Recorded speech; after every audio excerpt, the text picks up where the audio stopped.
Bonjour les amis. Aujourd'hui, je vais faire une halte sur le sionisme qu'on a développé sur plusieurs vidéos.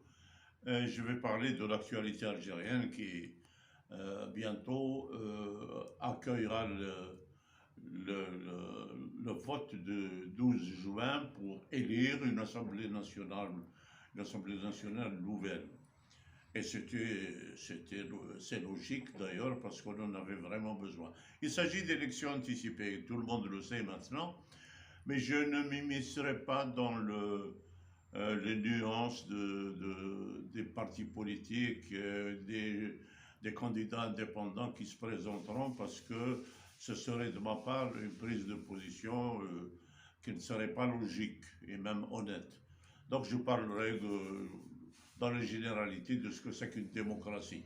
Au départ, la démocratie n'a été inventée que par personne d'autre que les Grecs. La Grèce antique.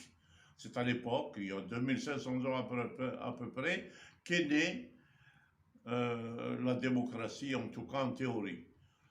Bon, on a vu comment l'expérience grecque a été stoppée ensuite par la guerre du Péloponnèse, mais par la suite, le projet de démocratie qui avait été bien accueilli par les gens qui dirigeaient la Grèce à l'époque a finalement été abandonné. Il ne réapparaîtra en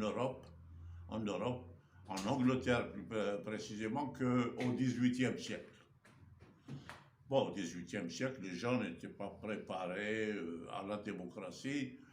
Bon, il y en a qui ont fait des révolutions, on les appelle en tout cas comme ça, pour se séparer, sinon de liquider la royauté, en tout cas la monarchie, aussi bien en France qu'ailleurs. L'Angleterre a été quand même assez sage, pourrait-on dire, malgré l'intervention, le coup d'État de Cromwell.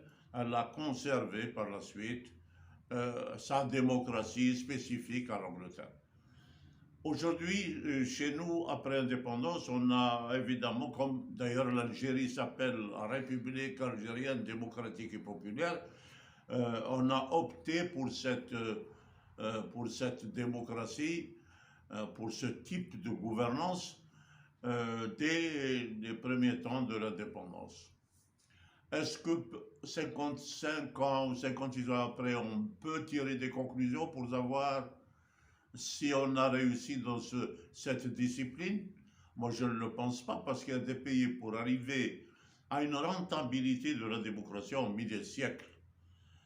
Parce qu'une démocratie, lui, il faut sa culture, et je n'ai pas l'impression qu'à travers les marches du Hirak, cette culture a été démontrée dans la mesure où chaque jour on apprend que le Hirak a été manipulé par des forces occultes, etc.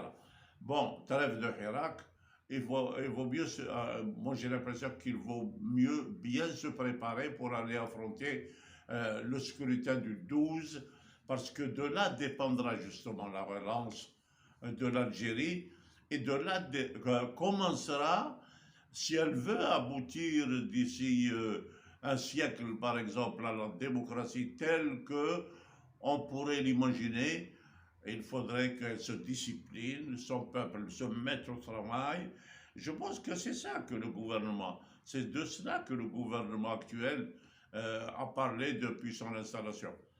Moi, personnellement, je n'ai jamais connu dans ma vie de démocratie réelle, mais en tout cas, celle que pourrait inaugurer le 12 juin prochain, en tout cas pourrait nous débarrasser du trucage des urnes qu'on a vécu depuis 62 jusqu'à maintenant.